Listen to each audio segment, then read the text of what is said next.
it's here, but I didn't put it in the thank you sign. I did mention the College of Natural Resources because we're using their YouTube channel and because we are in the CNR.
Okay, now my vote's So is it It's going. good to go? It's good to go. Cool. That's good.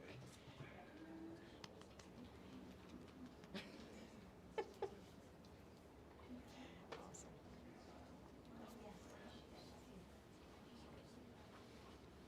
Jessica's running to get a block to prop the door open with. All right, cool. But we're looking for a right on time start, Yeah.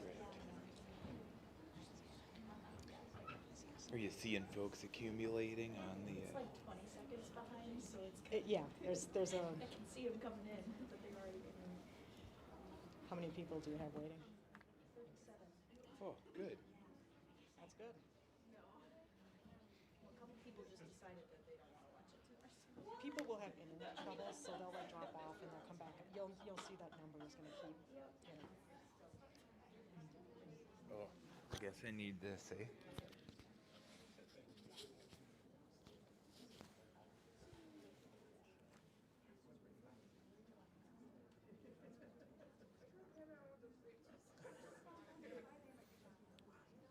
All right, you ready to rock and roll? I'm ready if you are. All right, welcome everyone. We're looking for a right on time start this evening. So welcome to the second installation of our seminar series on the Voices for Conservation and Wisconsin History. The seminar series is presented by the Wisconsin Center for Wildlife, where I serve as the director. My name is Jason, in case I forgot to mention that. We are located right across the hallway here if you ever want to come and connect with us. And we work on a combination of state dollars from the college, endowment dollars, many of which tonight's speaker helped to line up for us, and support from UW Extension. This is the second in our series. If you've been following us, you know that we still have some pretty exciting speakers and people that we're going to focus on in the weeks and months ahead. Next week, you can join us for a focus on Gaylord Nelson by our very own Neil Prendergast. So that should be a great meeting. We want to call special attention to two folks in particular who've been helping out a ton with this. Jenna Christensen, who's joining us remotely from overseas at the moment, and Leah Rose, who's here with us. They're both part of our communication team in the Center for Wildlife. And also everyone in the College of Natural Resources who provides support to us in a ton of ways, including tonight through use of their YouTube channel. We want to acknowledge this statement. The University of Wisconsin-Stevens Point exists upon land inhabited by the original indigenous people of this area, including the Ho-Chunk, Menominee, Ojibwa, Potawatomi, and the many other nations and groups that predate colonial borders. We acknowledge that the colonization Native American people have been dispossessed of their own lands and irreparably changed by the actions of individuals and institutions. We acknowledge our responsibility to understand and respond to those actions. In partnership with the Native American Center, we commit to working together to honor the past, be intentional in the present, and to build our future with truth. Alrighty, so that's a little bit of background on why we're here and what's coming up. And it is my great pleasure to introduce our very own Emerita Dean, Christine Thomas. She is a voice for conservation in her own right and could just as easily be the focus of one of these talks tonight. I could spend the whole 50 minutes giving an introduction, but I'm going to hit on just a handful of the highlights. Christine was inducted into the Wisconsin Conservation Hall of Fame. She worked here for 40 years, serving both as a professor and as our dean. She founded the Becoming an Outdoors Woman program, which offers programming in most states and also multiple Canadian provinces. At the state level, Christine was appointed by then Governor Doyle to serve as the chair of the Wisconsin Natural Resources Board. And at the federal level, during the George W. Bush administration, she was appointed to serve on the Sporting Conservation Council. Later, under the Obama administration, she had the position of vice chair of the Wildlife and Hunting Heritage and Conservation Council. So some pretty major federal appointments. She says she's retired. I'm not sure I believe it. because currently she serves as the Deputy Chair of the University Programs Committee for the Boone and Crockett Club and is also Senior Vice President for Conservation on the Board of Directors for Ducks Unlimited. Somehow she also finds time to write a bi-monthly news column for the Outdoor News called From the Little Cabin in the Woods. On a personal level, I would just like to say Christine was dean when I got hired here, and I think I can speak for a lot of faculty when I say that she was a wonderful mentor and a boss at the same time. And that's a really hard line to walk, but Christine did it with grace.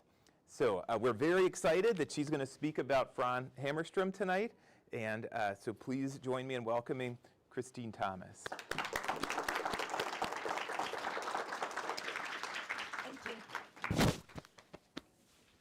Okay. Let's see if I can get this figured out here. All right, good evening, and thank you for inviting me to come tonight and speak in your series, Voices of Wisconsin Conservation History. And special thanks to Jennifer Summers and to Stacy Allen Bannock. For 16 years while I was dean, every time I had to do a presentation like this, she did it with me. And this was like my first solo flight in like 20 years. So, when I got nervous about whether you'd even be able to see the slides, she let me come in and did a little bit of a run through for me to make sure it was all going to work out. So thank you very much for that. And I don't know who all is out there in the streaming land, but I'd also like to thank Elva Hamerstrom Paulson, who was Fran's daughter, because she worked hand in hand with me for several weeks. Provided images, did some editing, offered her insights, and so I'd like to do a shout out to Elva for that. Okay, since she was the only woman in your list of subjects, I have chosen to refer to her as a woman's voice. And since Fran was unabashedly female, sometimes to the discomfort of everyone around her, I do not think she would be at all offended by that. Having studied a number of women in Wisconsin who are conservationists, I think I'd like to set her voice in the chorus of other women.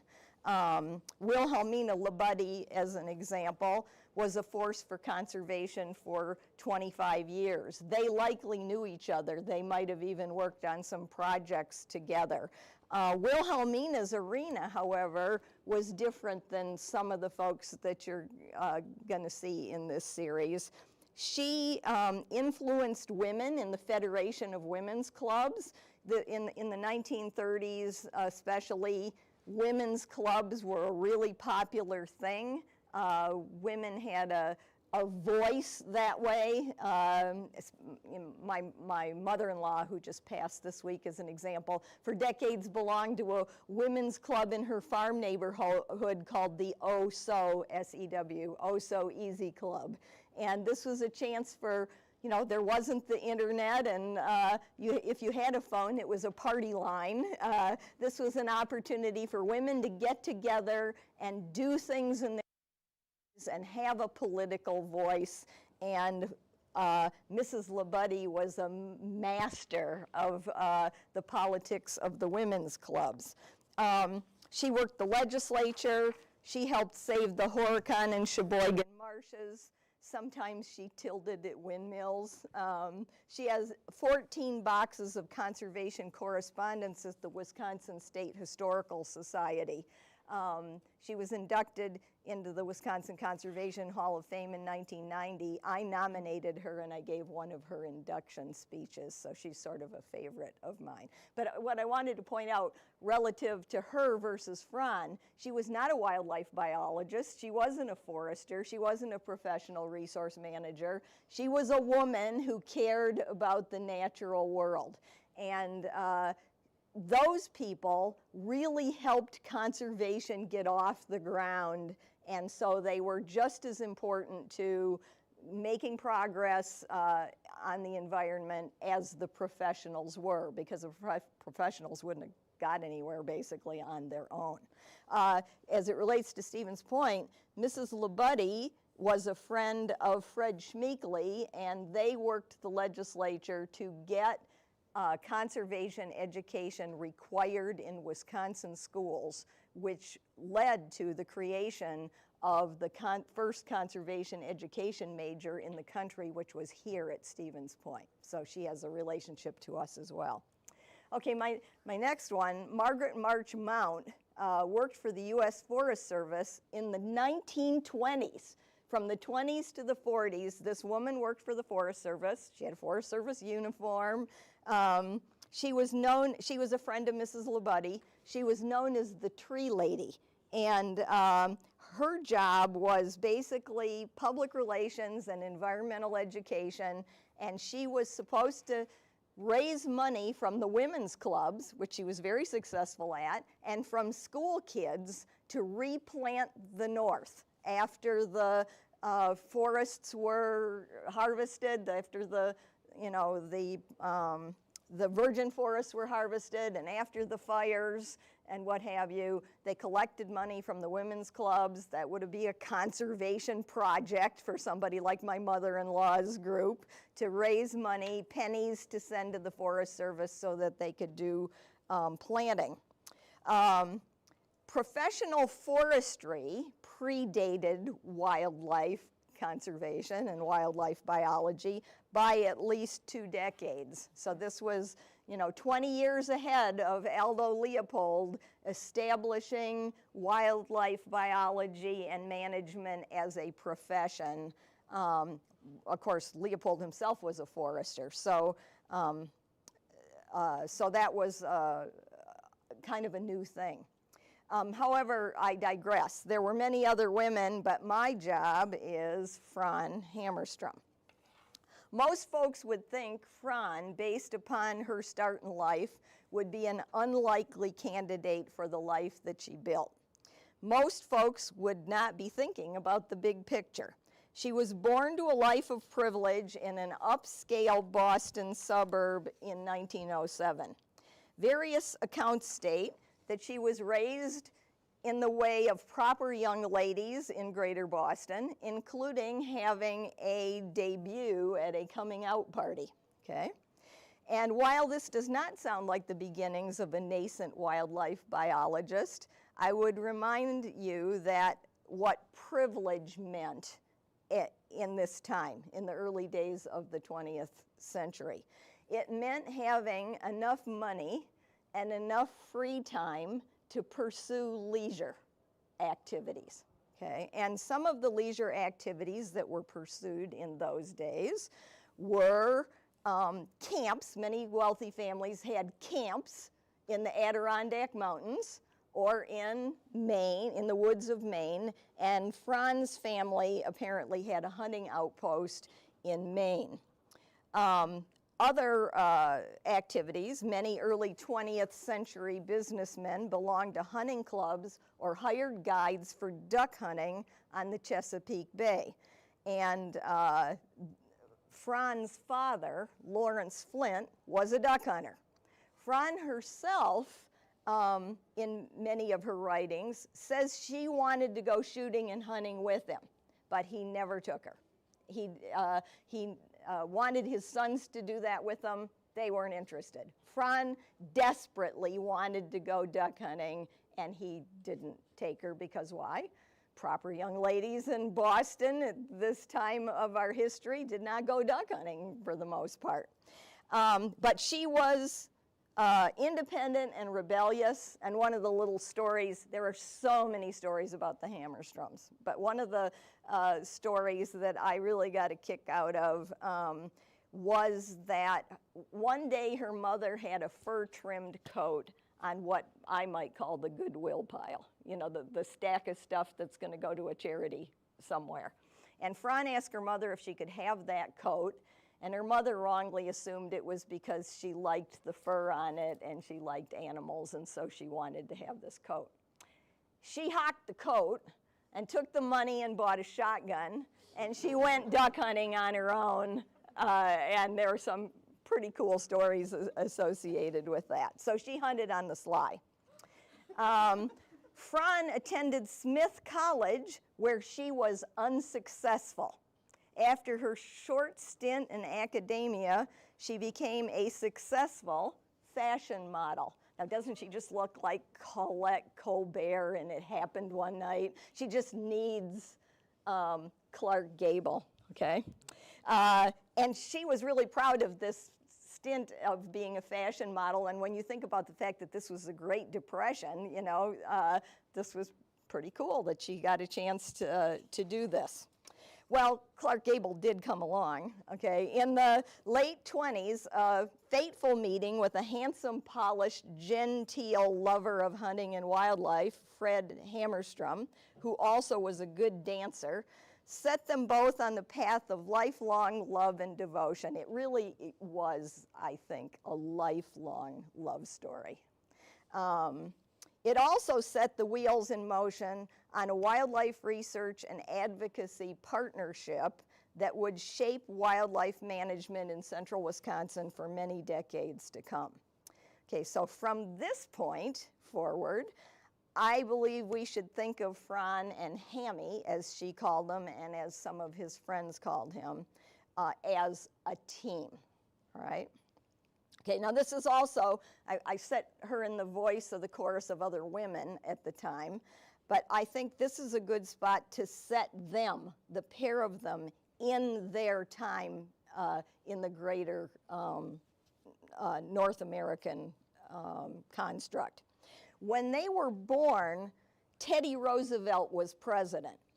The progressive conservation movement was getting up steam. The Boone and Crockett Club was founded by Teddy and other prominent Easterners, mostly Easterners, but incidentally, Aldo Leopold was also a member of the Boone and Crockett Club, and Jason and I are both members of the Boone and Crockett Club, and I think we both love the Teddy Roosevelt aura of it. Anyway, the national forests and parks were being established. The idea of national and state agencies to manage natural resources began to mature. And as the century progressed, nature, conservation, wilderness became popular and romantic ideas, okay? So my contention here is, everyone says, oh my gosh, you know, she was a debutante in Boston, you know, and look how she looked in her wedding dress and all of the beautiful clothes that she had, and she, you know, lived in Europe and she had a governess, and, you know, how did this woman end up where you will see that she ended up here before too long. My contention here is that Fran and Hammy basically were products of Victorian-era families, okay? And they grew up in the wake of conservation greats. They were not as out of character in their interests as they have sometimes been portrayed. You know, they came from people who had money, who could have homes in the Maine and the Adirondacks. They you know, lived part of the time in Germany where hunting was a thing. I think they really did track along, actually, somewhat in the place that they came from. The Hamerstroms wanted a life related to hunting, okay? And many times in the books that she has written, she says that. They wanted to do something hunting related. Just like many students who have attended the UW-SP College of Natural Resources over the decades, and just like some faculty and even a dean or two who fit into that category. I will tell you, when I went off to get my PhD, Dan Trainer was my mentor. He said, well, what do you want to do? And I said, well, I want to do something hunting related. And he said, well, good luck with that. And so that, you know, that was his advice when he sent me off to Madison to work on my PhD. Okay, to accomplish their objective, they signed up for a course at the Game Conservation Institute in New Jersey. This course basically taught students how to manage game farms, and you're going to have a talk here about the Granges coming up, and that's what they did. You know, her book, Live Arrival Guaranteed. What were they doing? They were hatching grouse, they were hatching pheasants, they were hatching quail, and they were shipping them all over the country and guaranteeing their live arrival so that game farms could stock animals, okay? So this is where the Hamerstroms went after they got married to try to get their foot in this sort of hunting career, if you will. And remember, the first human, this is now the professor talking, the first human response to any shortage of anything is make more, not take less, okay? And so the whole, the whole game stocking thing was a make more strategy, like pine plantations, like stocking fish, like lots of things that we do like that. Fortunately, they met Aldo Leopold, whom we think of as the father of professional wildlife management, at a lecture. And Leopold would be an early inductee into the Wisconsin Conservation Hall of Fame. Whatever he said that day set Hammy and Fran on a path to the life they would eventually lead here in central Wisconsin. They would become less interested in stocking and more interested in the health of the land as a result of meeting Leopold and the path that they would then take after that. They would both graduate from Iowa State College, Fred with a master's degree and Fran with a bachelor's degree. And this is a critical point for me to point out how important Fred was to where Fran eventually got to go. Who are we dealing with here? She wouldn't have gotten her foot in the door if it hadn't have been for him. Why? She flunked out of Smith College and she was a woman, okay? And so the fact that she got in at Iowa is the thing that then turned the key going forward, and I don't believe she would have done it without him. Later, she would return the favor by helping, and you'll see this later in my talk, by helping Fred see his ideas supported in the greater conservation world. Remember I said they were a team. Teams have players that play different positions. And yes, she was a wildlife biologist. And yes, she published lots of peer-reviewed papers. But he was more focused on that. And she was the face person. Okay, so she helped him later, and we'll talk about that. From Iowa, Aldo Leopold took them both on as graduate students. Fran would be the only woman to earn a graduate degree from Leopold. She got a master's degree. And I need to point out, this is 1940, okay? And she got a master's degree in essentially wildlife management from the father of all wildlife managers in 1940. This is an amazing thing, okay? When I was early here in my career at Stevens Point, I got my master's here in 1977, and I went to work for Dan Trainer in 1980. I got my master's degree in 1979, went to work for Trainer in 1980. And I had somebody, a woman, who was probably around my age at the time, so late 20s, who came along and said that she had wanted to be a major in the College of Natural Resources, but women couldn't go to summer camp. So she had to go get a degree in biology because she couldn't go to our summer camp. Okay, so this is now the 1970s, okay? And so think about 1940 if you want to think about the possibilities then. So I cannot overemphasize how unusual this was. And Fred, also a student of Leopold, received his PhD from him. Okay, I'm going to cut out a big chunk of history here because I'm going to run out of time, and there's just not enough to dig into everything. I've spent most of the last month rereading her books, rereading my files, rereading the collection of stories that her daughter Elva put together after they passed. I ordered the late Helen Corneely, who was an English professor here and a neighbor of theirs and a good friend, rereading Helen Corneely's book, Mice in the Freezer and Owls on the Porch, which truly was the case in their home. And I highly recommend that book, okay?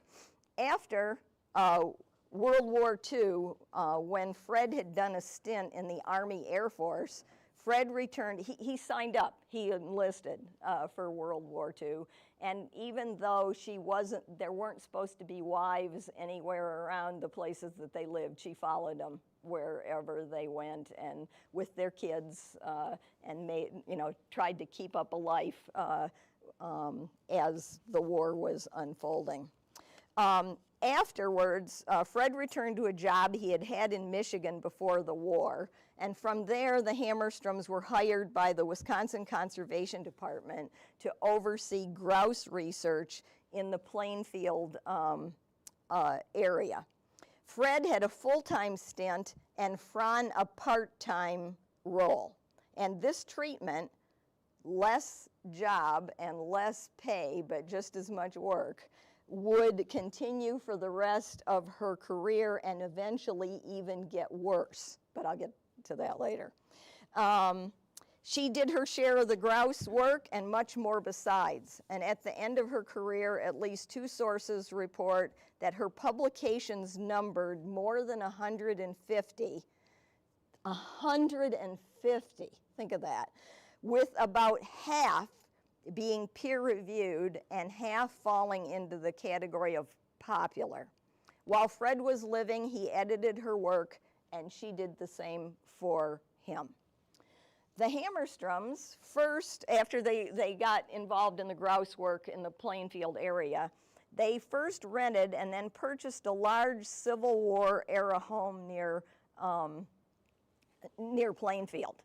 And the house had been built by a judge back in the Civil War time, and there are a whole bunch of stories that I could tell you about all of that too. But because I lived in the area, I wouldn't say I was a local, but I participated in local life, okay, in central Wisconsin. So they electrified the home immediately. However, they did not install plumbing ever, okay. They had an outhouse, a pond, and a metal tub that an adult could barely fit into. The neighbors thought them eccentric. I was one of her later neighbors. My husband and I farmed in the Hancock area for 10 years, and this is one way that I knew the Hamerstroms. While they studied a wide variety of wildlife, what they came to be known for was their role in studying and advocating for the greater prairie chicken. The Buena Vista and Leola marshes had been a boom and bust environment for chickens. They had been a boom and bust environment for various kinds of agricultural enterprises too across the time, and maybe even still are. When the last glacier receded and the ice plug in the Wisconsin River drifted toward the Mississippi, Lake Wisconsin began to recede, and it left behind it marshes and grasslands. It was bird heaven. As various agricultural schemes left their mark on the area, there was a ditching thing, they ditched the place. And this is a huge capital investment. And what the Buena Vista Marsh is like, great big grassland, is very wet, okay? Soil, back when we moved here in the 1970s, the groundwater level was inches, maybe not even inches from the ground surface. So there was a ditching thing. And so then there was a huge capital investment in ditches. And I over the time that we were down there, called it farming on the edge, okay? So one thing happened, you're eking out an existence. But then you have to pay for the ditch. you know, and maybe the price of whatever you're growing drops a little, or maybe the cost of fuel to run your tractor goes up a little. And it frosted out there some years every month of the year, okay? And so your whole crop gets frozen, you know, and then you're out. So you fall off the edge. People fell off the edge out there all the time. One scheme after another, okay? I'm getting ahead of myself here. So what do we have? We had irrigation, chemicals, various crop regimes, cattle, pine plantations. The chickens responded to whatever was going up. They're cyclic in nature, and these things that were happening either pushed the cycle up or pushed the cycle down, depending on what was happening on the marsh. In the heyday, bluegrass was a seed crop. Bluegrass seed was a crop. And chickens loved the bluegrass seed, okay? And at the same time, and I know you don't want to hear this, there weren't hardly any predators. Because why? Everything that could be trapped or shot was trapped or shot. Okay, so there are no predators, and the chickens loved the bluegrass seed, and the skies are black with chickens, sort of like the passenger pigeon kind of thing. And my neighbors who lived there in about that time recall taking rich folks from the cities out to shoot chickens. They covered hay wagons with them, okay? And the farm kids were paid however much, 10 cents or a penny or a nickel, whatever they got paid to clean the birds for the folks to take home after the hunt. Okay. Fran and Fred, students of Leopold, believed in the land ethic. Take care of the habitat, and the habitat will take care of the wildlife. They could see that big change was coming to the Buena Vista Marsh when irrigation began to grow in popularity. They began to advocate for a checkerboard pattern, I think this was Fred's idea, of reserve land for the chickens. This vision would eventually grow to nearly 13,000 acres in Portage County. The first purchase in 1954 was funded by Dory and William Cummer. Dory and her second husband, Jack Valier, donated Tree Haven to UW-SP 30-some years after this. So a pair of actually three great conservationists, Dory and her first husband, Bill, and then Dory and her second husband, Jack, doing good things out there. So the idea of the Prairie Chicken Reserve Lands was Fred's, but I contend that Fran made it happen, okay? Over the years, the couple had hosted wildlife enthusiasts of all stripes to help with their spring counting of chickens. Fred and Fran both coached the visitors, so they got a big job to do. They're not just doing chickens, remember. Fran's got her own stuff, eagles and harriers and all these other things that she was working on. And Fred's working on grouse, every kind of grouse that we have in Wisconsin all over the state. And now it's booming time, okay? And there were lots of boomers out there in those days because, you know, because the birds were being successful on the marsh at the time. So they started enlisting whoever they could, students, people from Milwaukee, people from Madison, to come out and watch the dancing like we do now, except it was really super important in those days for them to get the data. You know, how many males, how many females, what are they seeing out there on the marsh? So Fred and Fran both, there were lessons, what you had to do when you went out on the marsh and participated. And basically this was their workforce, okay? They got the work done by volunteers because they really were overwhelmed by how many things they had to do. Fran was the face of that operation. When asked why he deferred to Fran on the public speaking, Hammy explained that he was more comfortable with the written word, that it was important to him that he say exactly what he meant to say and that it was exactly accurate. and the written word was his comfortable space with that. Fran wasn't worried about all that, you know. She had a mission. She was a show woman, and she was going to give a good talk, and, you know, so what I'm saying here is, again, a team playing different positions on the team, okay? So anyway, many of the folks that came out were wealthy city types, and when funds were needed, conservation groups stepped up. Eventually, some of these groups formed the Society Timpanoucas Cupido Pinnatus, or the Prairie Chicken Society. Fran was heavily involved in all this. She was knowledgeable, outgoing, charming, and affable. She was beautiful, okay, and a natural fundraiser. As land purchases grew, there was trouble in Paradise, okay? Trouble in River City, okay? Why?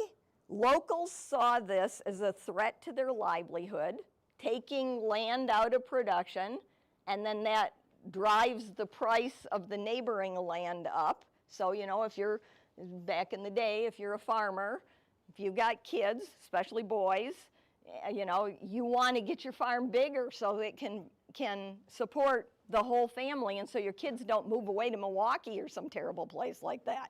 You know, you want everybody to, how are you going to keep them down on the farm? By having enough land to keep them down on the farm, okay? And so when land was coming out of production, and, you know, the Dane County Conservation League was putting up signs on the parcels that they bought for the prairie chickens, this was a threat to the neighbors who, you know, who maybe couldn't get that land, or if they could get land at all, the price of it had gone up.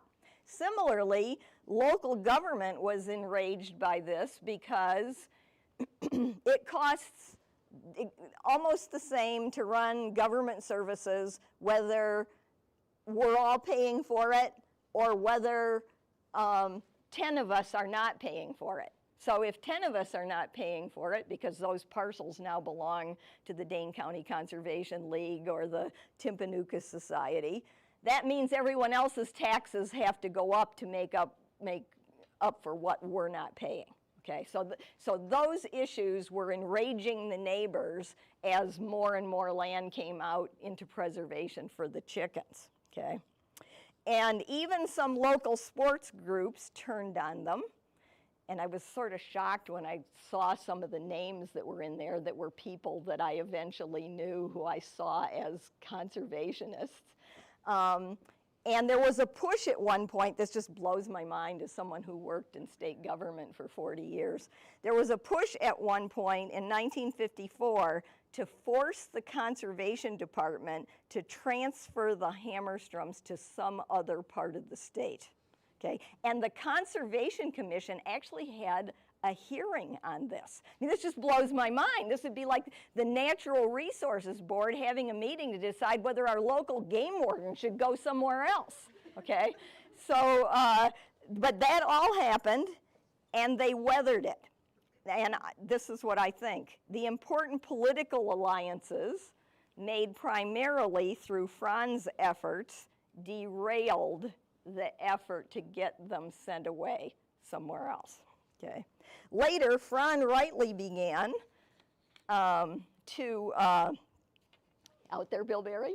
Later, Fran rightly began to believe that pesticides were threatening raptor production. She became a central figure in the fight to ban DDT, something that happened in Wisconsin before it happened at the national level. This created more tension with the neighbors because they were using DDT, right? And now you got somebody coming along who says, no, you can't do something that you think is part of your economic success, all right?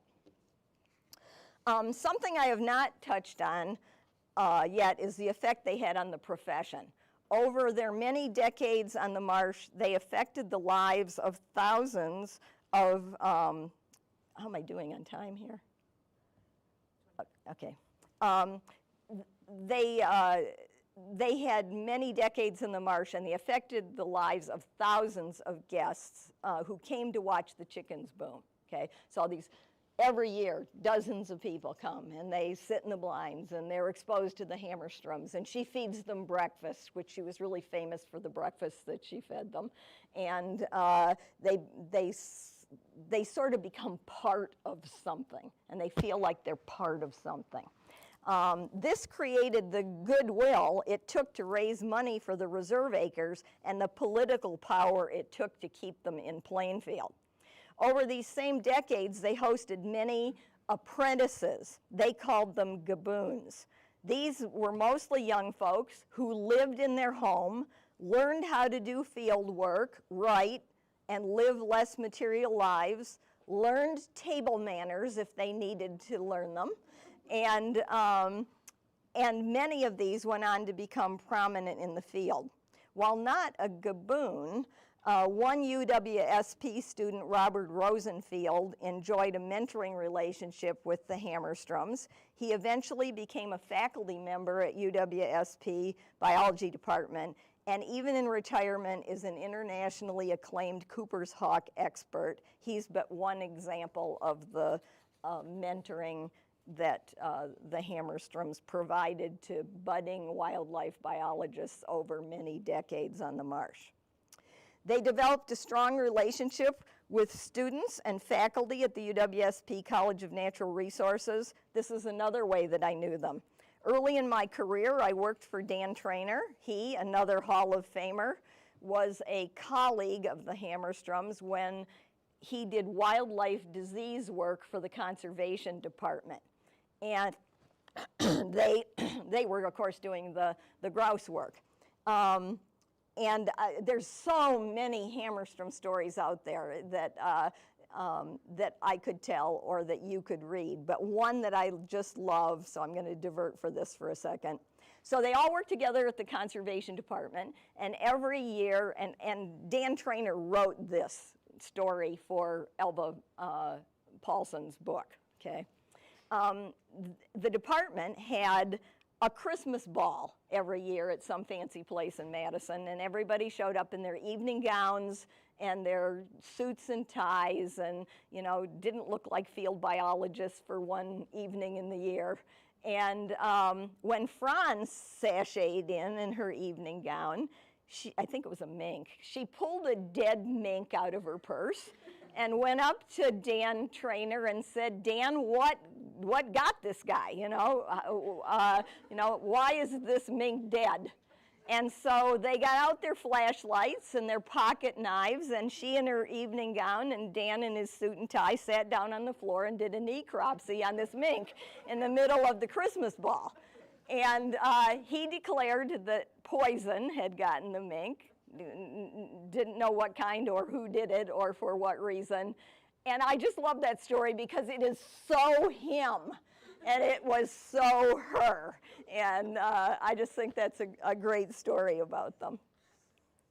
In 1971, the Hamerstroms retired to a life of doing the best parts of what they had done for nearly 30 years. So they just went right, they left the department, I'll get to that in a minute, and they just went right on with their life, except they were not on the state payroll. They were tired of battling the bureaucracy, and I'm just going to conjecture a little bit here now because I know a lot about the history of the Department of Natural Resources and the Conservation Department. I did my dissertation on the Natural Resources Board and its role, okay? So in 1967, Governor Warren Knowles, who was on the Timpanoukas Board of Directors, okay?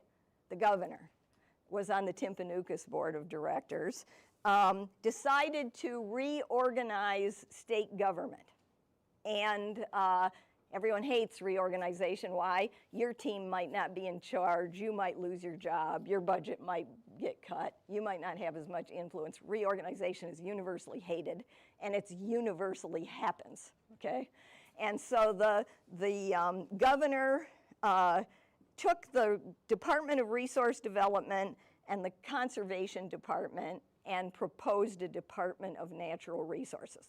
This was violently opposed, okay, in the conservation world, and I suppose probably in the resource development world too, but the story I know is the Red Shirt Rebellion. Okay, so when this proposal happened, the Conservation Department employees did a really naughty thing. They used their state telephones to call union workers in Milwaukee and other places to fire them up about how horrible hunting and fishing were going to be if this happened. And they marched on the Capitol wearing their red plaid shirts and carrying their deer rifles, okay? And after the state legislature got over being scared to death, they immediately passed the reorganization, and the Conservation Department went away, and the Resource Development Department went away. And now what you had was wildlife, forestry, and parks now had equal footing with sewage and air pollution, okay? And so those changes were happening in would have been instituted probably in 67 or 68. The Hamerstroms in 71, Knowles was not governor anymore. In the 1970 elections, Pat Lucy was elected. So the whole landscape changed around the Hamerstroms. They now didn't have a governor who sat on the Timpanoukas board, and the whole budget of the department probably went through a major shuffling at the time, and maybe their priorities didn't align exactly with the department priorities anymore, and I'm wondering if that was the timing of the retirement. That's all conjecture on my part, okay? Conjecture from someone who knows quite a bit about what was going on at that time. Okay, so after the retirement, Fran threw herself into writing popular books. Now, I've done both, peer-reviewed publications and popular books. Popular books are way more fun than peer-reviewed publications, so I can see why she maybe went that way. About this time, I became involved in a project that resulted in the Becoming an Outdoors Woman project. Fran, at just about that time, published a book called Is She Coming Too? That chronicled her difficulty of getting into the field and even going hunting with colleagues. Is she coming too? And so anyway, we had a conference here in this room called Breaking Down Barriers to Participation of Women in Angling and Hunting, and Fran was the keynote speaker. So that was sort of fun. Later, we had student groups, Women in Natural Resources and the Wildlife Society, who hosted her to talk about her international adventures. After Hammy died, she went hunting with the pygmies in Africa, and she went down the Amazon and visited remote tribes there. And she came here and talked about that. This room was full.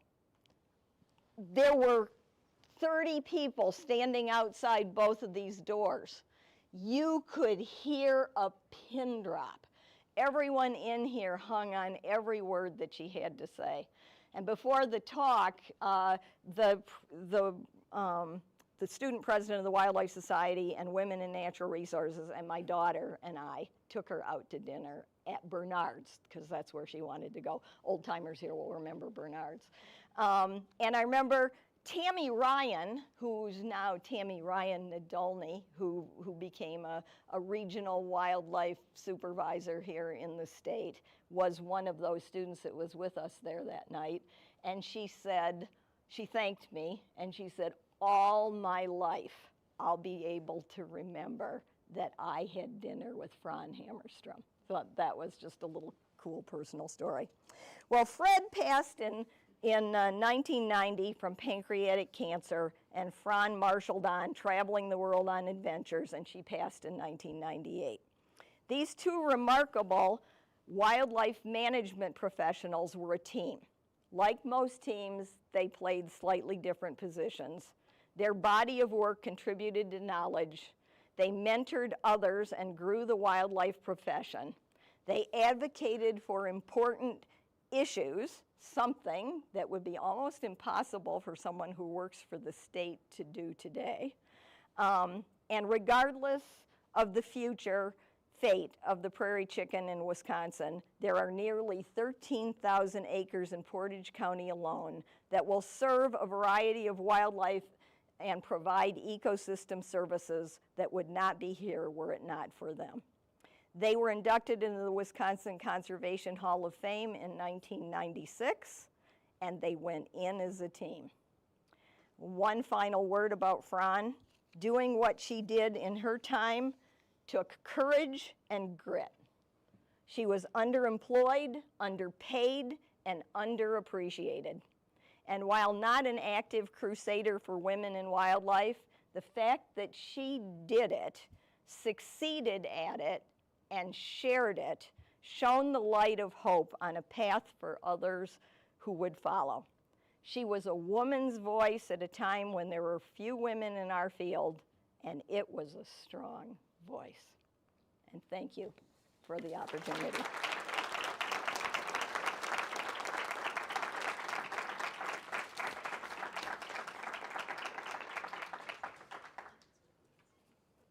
We've got time for some questions from the audience, if there are any.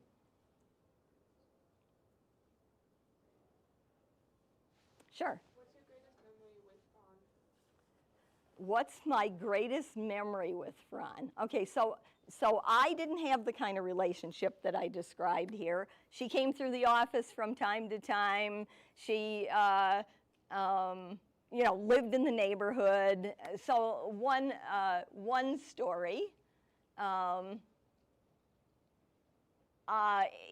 in the day, there used to be, well, there is an airport in Wisconsin Rapids, but airlines flew in and out of there in the 1970s. So like Republic Airlines, which eventually became Delta, flew in and out of Wisconsin Rapids. And I went there in the winter. It was January, and in the 1970s, we had real winter here, not 6 weeks of never above 0 day or night, 70 below zero wind chill factors, and I'm not kidding. You get a headache going to the mailbox. So I went to the airport in Wisconsin Rapids to pick up my husband.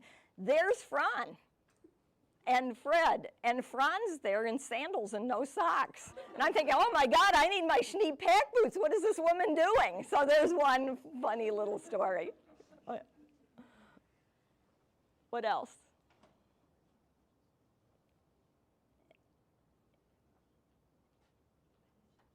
Any other questions? Oh, we got one here. Yes. What advice do you have for those who want to learn more about Wisconsin conservation history, like any specific resources or things like that?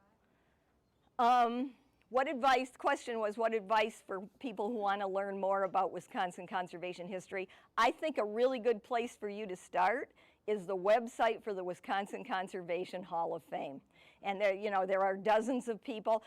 I mentioned or showed you pictures of 9 people here today who were inducted into the Conservation Hall of Fame, and there are many more out there that are actually connected to the Hamerstroms that just didn't come up in my story. So that's a good place because there are, in many cases, they have the whole presentations videoed and up, and it's the whole gamut of people. It's foresters, wildlifers, soil scientists, outdoor writers, artists. So I think that's a really good place to start.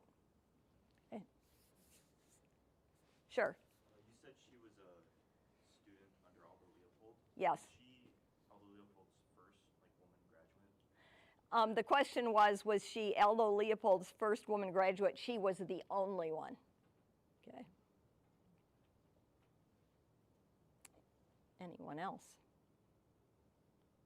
Sure. I just want to thank you for your talk. It was great. I heard so many stories about them over the 20 years I've been here, and so to put it in historical context you did was super, super helpful.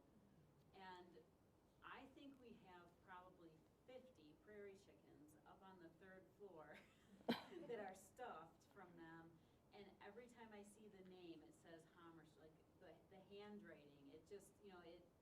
brings about a feeling of like, wow, we're really lucky. I don't know that we need 50 of them, but we have them, and I think that goes to show you the importance that they placed on education. Yes. Right? So something dies, you either take it to the gala and give it to Dan Trainer, or you stuff it and give it to UW-SB. And they were adjunct faculty here, and they won, I think, our Outstanding Contributions Award one year when Dan was dean. And yes, they were part of our little fabric here at the College of Natural Resources. Yeah, super fortunate we are for that. So, sure. I also love this. I just was like enraptured. Again, heard like a zillion stories, so it's just nice to be able to picture, I think, her more fully. I really appreciate how you put her into context in terms of the resources that she had available to her that might have helped her get to where she is. That's something that I think we talk a lot about now in terms of helping students find their own places when they might not have those resources. Is there any advice that you can give students today who are trying to find their voice and make their voice be heard when they might not be in a place, like they might not have a friend, or they might not come from society? How can they affect the same change? Well, I think there are a number of lessons here. One, you could flunk out of Smith College and still turn out to be a great wildlife biologist, you know. So I think if you have a setback of any kind out there, it can be overcome if you have the will and you have the determination and if that is important to you. You know, they decided as a team what kind of life they wanted to have, and they went out and had that life because they were determined to do it. There were a lot of lives that would have been a whole lot easier, you know, than the one that they did. Now, I think they loved their life, but so I think don't give up. If you really believe in what you want to do, there's probably some way you can get that figured out. And I would also say that it's really important, like here at the university, it's really important to make relationships with your professors, with grad students, with advisors, with others, so that you've got sort of a little base, do you know what I mean? A place to land in when the going gets rough, and to talk to somebody and to get some help and to get some recommendations. Those are the things I would say. If you believe in what you're doing, don't give up. And it'd be way easier if you did not flunk out to begin with. So I like to say a felony, you know, you could get over a felony conviction, but your academic record will follow you to the grave, you know. So, but you can overcome adversity, and you need to try to figure out how to get a support team together. So, sure. We have one question, two, from the, question and a comment. So one comment was, or question, in your opinion, how does the outlook for prairie chickens in Wisconsin look? That's probably not a question for me. That's probably a question for Jason. Do you want me to comment on it? Briefly, we have to, like, a minute. Sure. Well, I mean, I think they're facing a lot of the same challenges they have been. I mean, the big uncertainty in the years ahead of us will be whether the conversion of thousands of acres of agricultural field to solar panels with functionally a prairie understory is going to be a benefit or a detriment. And I think the jury's out on that. That land cover change will be, you know, unlike anything we've seen in recent history, but there'll be a lot of prairie plants that are coming online on the landscape through that, so we'll see. Bird populations are in challenge right now, globally, And prairie birds are really in challenge right now globally. And, you know, the numbers of prairie chickens aren't strong right now, but I don't know how the story ends yet. All right, we did have a couple of comments, but then we'll just wrap up. There was someone that commented that he's got the copy of Fran's 1989 Wild Food Cookbook and has a entertaining collection of recipes suggesting that roadkill would make it into said recipes. Well, I'm sure it would. I think she was on Johnny Carson with that book. Is that right? Yeah. And then there was someone else commented that they visited their home, Fred and Fran, to count prairie chickens, and they had in 1979, and they had a wingless eagle perched in the kitchen. Did they ever become involved in wildlife rehabilitation efforts? Do you know? I think maybe a little here and there, but I mean, this wasn't a focus for them. But they all, I mean, they had the mice in the freezer, owls on the porch. Oh yes, dead snakes in the you know, refrigerator with blood dropping into the coffee cream. All the neighbors would tell you stories like this. You know? Wasn't she one of the only, maybe not the only woman to fly a golden eagle for falconry?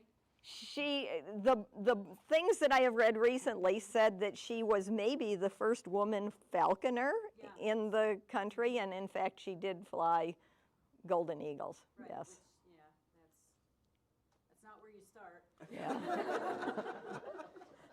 Okay. Well, we will have to wrap up. All right. Thank you very much. I appreciate it.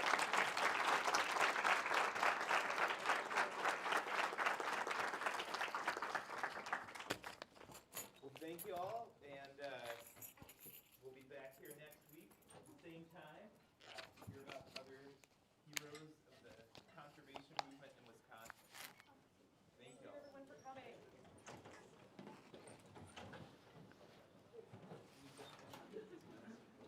Great job. Yeah, thanks. That Yeah, was- that was